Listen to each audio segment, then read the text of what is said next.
What's up everyone, Tom from the Airsoft headquarters here, and welcome back. Today we have a very special video where we have a majority of the Airsoft MP7s but here present in the store. Not for everyone to look at or purchase, but for us to look at and admire.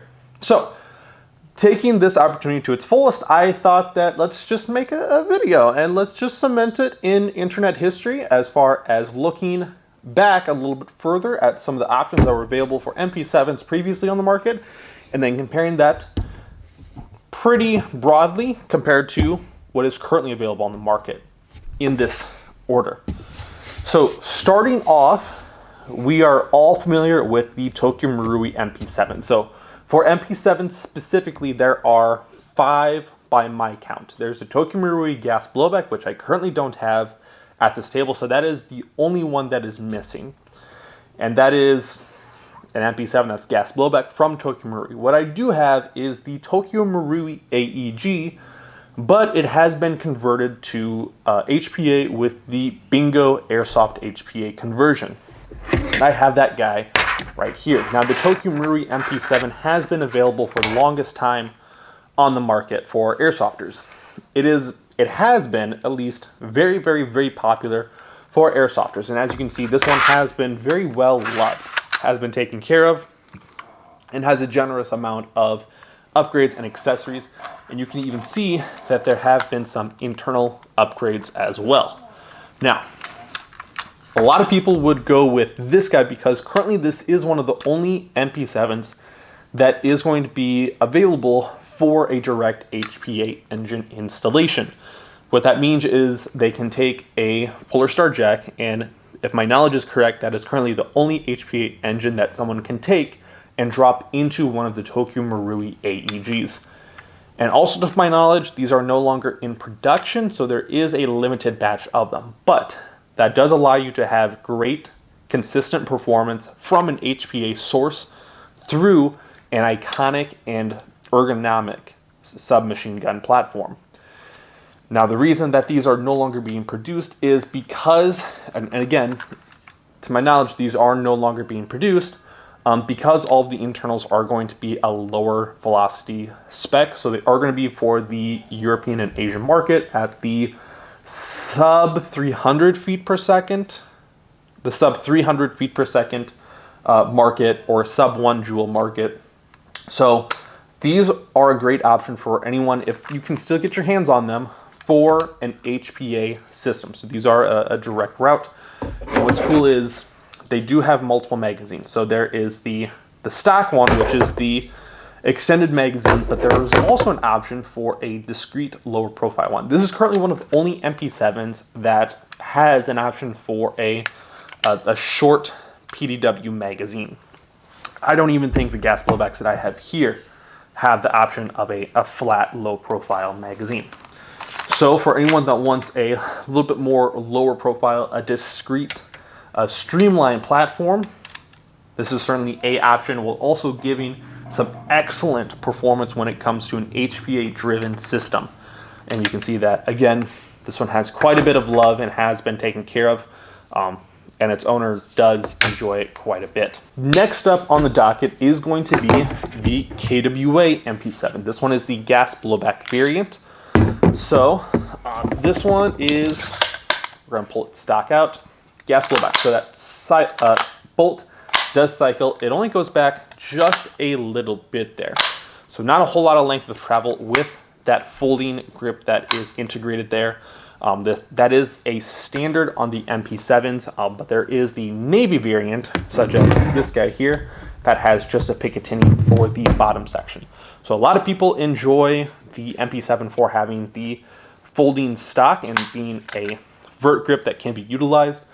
I realize now that probably wearing a black shirt was not the best option to do this, so we're going to take a quick recess and swap these shirts out. The sanitary white KWA jacket coming in with the rescue. So with the KWA Mp7s, these are no longer being produced either, to my knowledge. They are going to be the flip up front and rear sights with the low profile and then the high rise optics there. 3 and 9 o'clock Picatinny, a generous amount of Picatinny top rail segment for anyone that wants to utilize a optic, laser, and flashlight combination system. A one position stock, just like with the Tokyo Marui, since I remember that I did not mention that. Both of these stocks are going to be a one position as far as the option outward. With both of the Tokyo Marui and the KWA, you can slide them all the way flat, but you only have the option of going out one position, so you have all the way in or all the way out. No additional points. Everything so far has been safe, semi, and full auto, ambidextrous as far as that magazine release. With this one, I have noticed that the bolt release, as far as on that last shot, having that bolt hold open feature, which got to insert it, rock it back, so you cannot hold the bolt open on this model specifically. So with that bolt hold open, you do need to press up in order to release that bolt instead of pressing down. That's a very unique system that I don't think is replicated anywhere else. Give it a rack, insert, and then holding that back.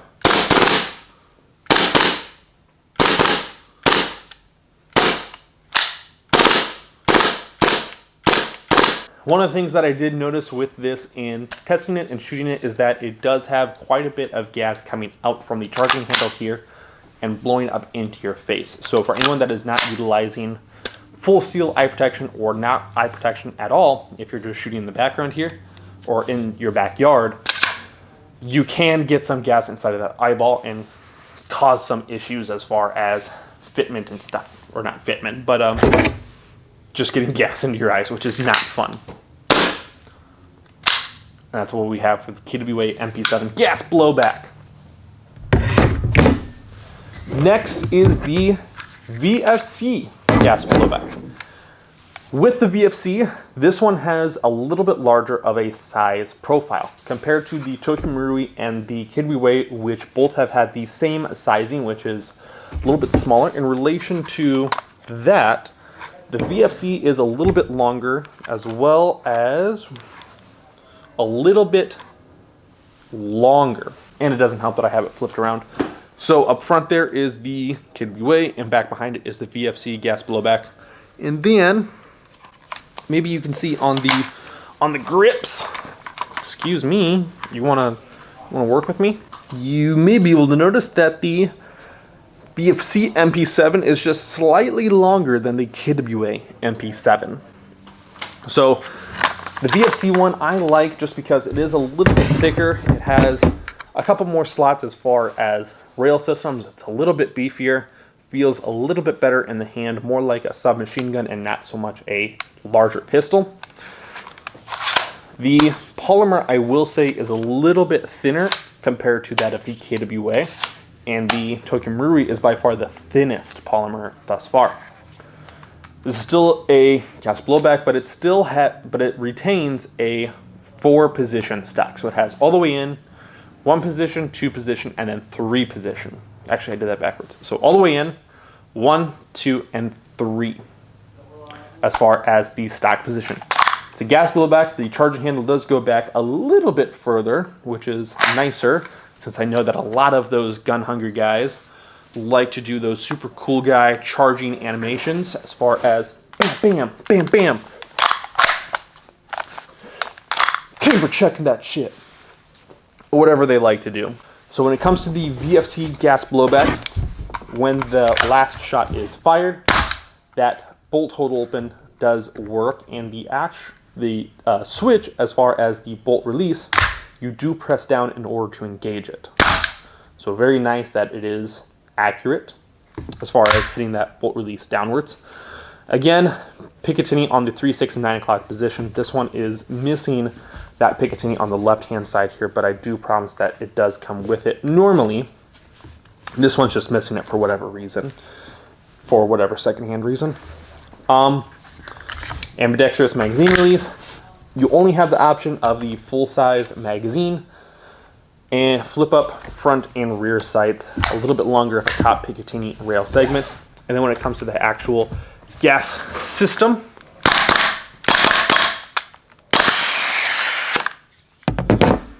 When you're low on gas or the magazine freezes up on gas blowback systems, that is one thing that can occur. Those valves can get holed open. Wow, the magazine's gotten cold. That is one of the things about gas blowbacks is while they are super duper duper cool as far as functionality and performance with that cycling cylinder or cycling bolt, the fact of the matter that it can freeze up and can lock up just due to the colder nature of gas magazines. It's not super great when it comes to utilizing them in the field. So let's have another full auto burst. That was a cool effect. Did you see that? But that's what we have as far as the VFC Gas Blowback Mp7. The KP8 and the Mp7 have come to us as a pre-owned condition, so that is why they are a little bit funkier as far as condition and performance. Normally, this is not how they act and how they would perform. So don't take this as a test trial. Instead, we're just going to do overall evaluation of them. So that's what we have as far as the VFC Gas Blowback. And 2 years ago, if I remember correctly, at this point, there was the release of the Mp7 Aeg, which we have an example of that here. Now, this utilizes a proprietary internal gearbox system, and as of this current time, there is only one company that is producing the HPA conversion for the VFC Aeg. However, they're not sharing how they install that HPA engine and instead are asking $1,400 for a complete build of the Mp7 with the HPA kit already pre-installed, which is a little steep, but given the condition that this is a proprietary gearbox and the fact that they are the only ones to produce it, there's really no other alternative when it comes to asking for different pricing. So it's either leave it as an AEG in the current condition that it's in, or spend the extra money to get it HPA'd, or buy it already pre-HPA'd. Because you can't take your current existing AEG, send it in to have them HPA. You have to buy it in the full, complete condition. But that's what we have there. Just so you guys know, that's what we have as far as a heads up of the condition of getting an AEG Mp7. This one particularly is Brady's. So he does have it fitted with the Gas Blowback Mp7 that is running the Acetec AT2000 inside of there. Does come with the standard steel flash hider from EVIC, so he did install that on this guy. And then heads up, the AEG Mp7 doesn't like to have its orange tip removed, so you do have to be very, very, very careful. You can screw up the outer barrel assembly on this if you do try to incorrectly remove the orange tip. Be warned. But otherwise, it slides off and then slides on just like a standard quick detach mock suppressor or silencer, whatever you want to call it. So super, super cool. Bonus points. Does come stock with the folding grip, so that is the standard edition of the Mp7. Picatinny on the 12, 3, and 9 o'clock position. It is the full size option, so you've got it's an SMG sizing. It doesn't feel like an overly sized pistol. Working safe semi and full auto. There is a empty magazine detection system in here, which works with the proprietary Mp7 AEG magazines. These are not compatible with the Maruis, so don't buy the Tokyo Maruis accidentally instead of the VFC AEGs. I keep looking at my screen and not at my camera, and that's annoying me. But that's what we have here. He's got a D-Bell laser, high-rise T1. The stock is a adjustable stock, so it is operable all the way in. And then we have 1 position, 2 position, and then 3 position out.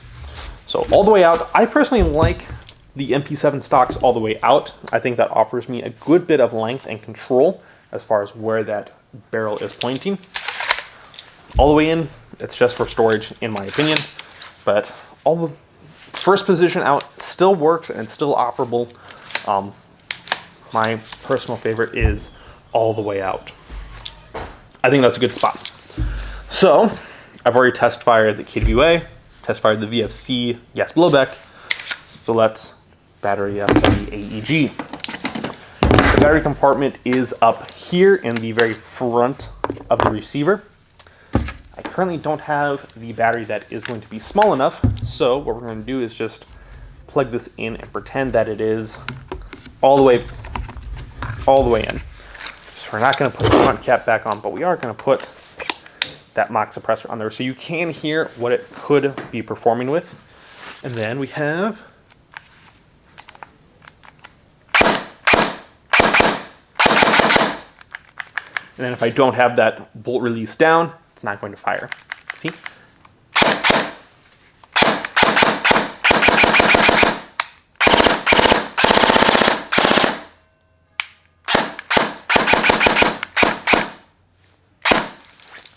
Pretty cool, I think. Pretty quiet, pretty suppressed. What does it sound like without the suppressor, you may ask? Well, it sounds like this.